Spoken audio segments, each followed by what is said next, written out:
고린도후서 7장 10절 말씀 같이 읽겠습니다. 고린도후서 7장 10절. 하나님의 뜻대로 하는 근심은 후회할 것이 없는 구원에 이르게 하는 회개를 이루는 것이요 세상 근심은 사망을 이루는 것이니라. 아멘. 하나님의 뜻대로 하는 근심, 세상 근심 이렇게 나누어집니다. 이게 뭘까요? 사도 바울은 이제 7장 5절부터 갑자기 디도 이야기를 끄집어냅니다. 디도가 누구냐면 이제 바울이 고린도 교회에 파송한 목사이고, 또 이제 디도가 다시 와서 바울에게 고린도 교회를 이야기하게 되고, 그래서 쓴 편지가 고린도 후서입니다. 그리고 또 후에 또 나중에 보면 이 디도를 사도 바울은 다시 고린도 교회에 보낸다고 말하고 있습니다. 고린도 교회 이야기를 디도를 통해서 들었는데, 이 디도가 어떤 이야기를 했냐면 모든 고린도 교회 성도들이 사도 바울을 대적하는 것이 아니라는 거예요. 그 고린도 교회 성도들 중에서 또 어떤 성도들은 그 바울의 그 편지, 고린도 전서와 고린도 후서 사이에 어떤 편지를 바울이 보냈는데, 그 편지가 어떤 편지인지는 모르겠습니다. 왜냐하면 고린도 후서 2장 6절에 보면 바울이 내가 눈물로 너희에게 편지를 썼다 이런 이야기를 하거든요. 그 편지가 어떤 편지인지 모릅니다. 고린 전서는 아닙니다.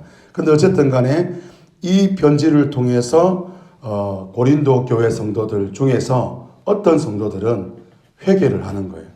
우리가 바울 목사님을, 우리 선생님을 우리가 함부로 대했다. 우리가 외모로 평가하고 우리가 그랬구나 하면서 돌아서는 거예요. 그래서 바울과의 그 관계, 바울에 대한 오해와 바울에 대한 생각을 다르게 판단하는 것입니다. 그것을 바라본 바울이 이 말을 쓰는 거예요. 하나님의 뜻대로 하는 근심은 우리가 바울 목사님을 참 이렇게 했구나. 우리가 참 이런 근심은 후회할 것이 없는 구원에 이르게 하는, 그래서 변화가 있는 것입니다. 실제의 관계의 변화, 삶의 변화가 있는 이런 회개는 구원에 이르게 하는 회개인데, 세상 근심은 뭡니까? 바울이 말하는 이 세상 근심은 잠시 이렇게 후회는 하지만 그대로 살아가는 것입니다. 개가 예수님 말씀대로 개가 토한 것을 다시 먹는 것입니다. 이런 근심은 회개가 아니라는 것이죠. 하나님 내가 잘못했습니다.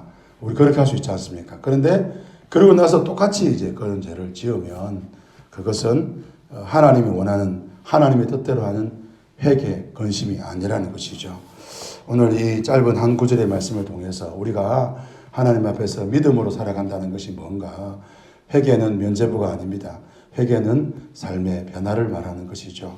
오늘 이 하루도 하나님이 원하시는 삶의 변화가 있는 회개를 살아가시기를 주님의 이름으로 축복합니다. 기도하겠습니다.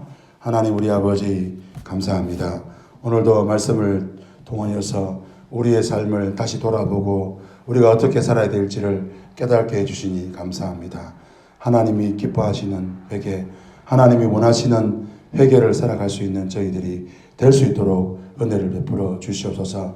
잠시 근심하고 돌아서서 개가 토한 것을 다시 먹듯이 그렇게 살아가는 저희들이 아니라 하나님 믿음으로 살아가는 저희들이 되게 하시고, 말씀대로 삶의 변화가 있는 저희들이 될 수 있도록 우리 성령 하나님께서 저희들의 마음과 생각을 주장하여 주시옵소서. 오늘 이 새벽에도 주께 기도할 때에 응답하여 주시옵소서. 예수님 이름으로 기도합니다. 아멘. 개인적으로 기도하시다가 돌아가시겠습니다.